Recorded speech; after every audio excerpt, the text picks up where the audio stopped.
Père, du Fils et du Saint-Esprit. Amen. Le Christ est ressuscité. Chers frères et sœurs, nous continuons cette série de l'Évangile selon Saint Jean qui parle justement de l'eau. Cette eau qui donne cette vie, cette eau qui donne cette possibilité d'être guéri, comme nous avons pu le voir avec le paralytique. Et cette eau qui, aujourd'hui, montre qu'il y a cette possibilité de retrouver la vue. En effet, nous voyons cet homme qui, dès sa naissance, était aveugle. Et la première chose que les disciples demandent au Christ, est-ce que c'est lui qui est pécheur ou est-ce que c'est ses parents? Et nous voyons directement que le Christ dit non, c'est pour la gloire de Dieu. Et c'est quelque chose de frappant qui doit nous marquer dans notre vie. Et oui, à chaque fois que nous avons une certaine épreuve, que ce soit une épreuve physique avec la maladie ou une épreuve pour autre chose, nous disons tout de suite, mais qu'est-ce que j'ai fait au bon Dieu pour avoir cela? Et nous oublions que chaque chose qui nous arrive dans notre vie, c'est pour avoir cette possibilité de progresser dans notre vie spirituelle et de faire confiance à Dieu. Et que chaque chose que nous recevons, c'est pour notre bien, même si nous ne voyons pas, peut-être pas tout de suite, ce côté magnifique que Dieu peut intervenir dans notre vie, que Dieu est là pour nous sauver, que Dieu nous envoie chaque chose pour notre salut. Si nous avons ce regard-là, alors nous pouvons nous abandonner complètement à Dieu. Nous pouvons vivre avec Dieu et pour Dieu.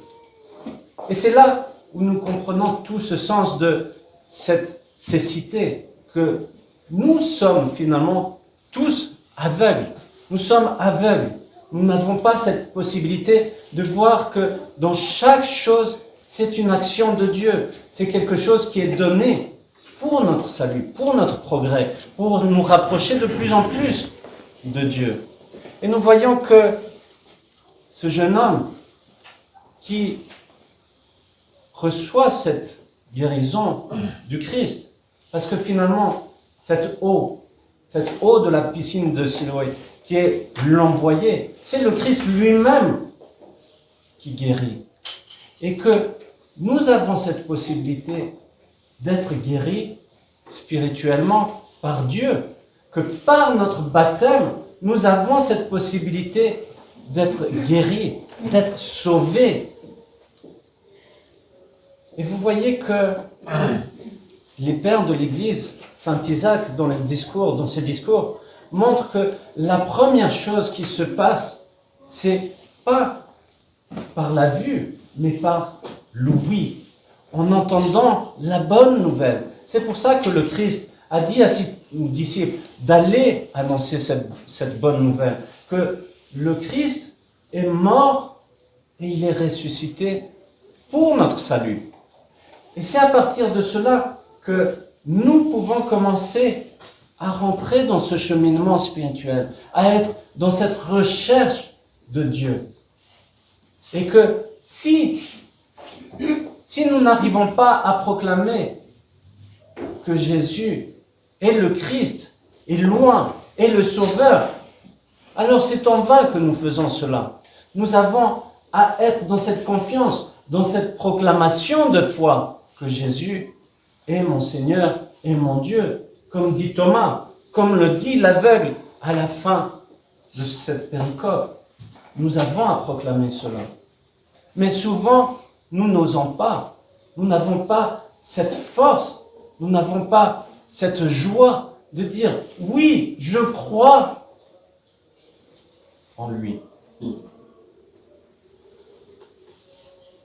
Ayez cette foi, ayez cette confiance, ayez cette joie de proclamer que le Christ est notre Sauveur.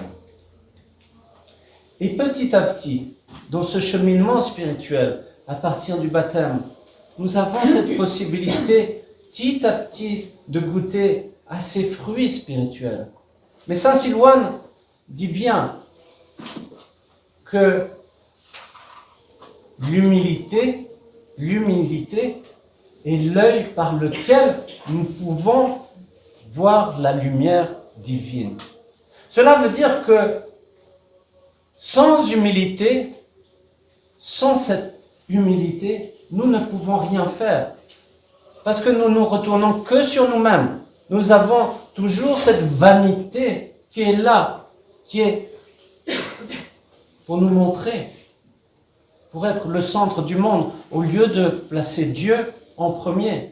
Nous sommes dans cette vanité de se placer nous-mêmes en premier et de mettre toute notre confiance, non pas en Dieu, mais en nos propres forces. Comment voulez-vous avancer dans cette vie spirituelle si vous n'avez pas cette confiance en Dieu? Donc, par l'humilité, en disant que ta volonté soit faite, que je me remets complètement à toi, c'est alors ce progrès spirituel qui nous amène à cette deuxième étape que saint Isaac dit dans ses discours, qui est justement cet œil qui s'ouvre vers Dieu. Alors, chers frères et sœurs, nous sommes invités justement, à travers cette humilité, à travers la prière, à travers la patience, de cheminer vers Dieu et de faire que petit à petit, ce soit lui qui dirige notre vie et plus moi-même qui dirige ma propre vie, que je m'abandonne complètement à lui. Et c'est par cela, vous savez, c'est que par cela que l'on trouvera la vraie paix.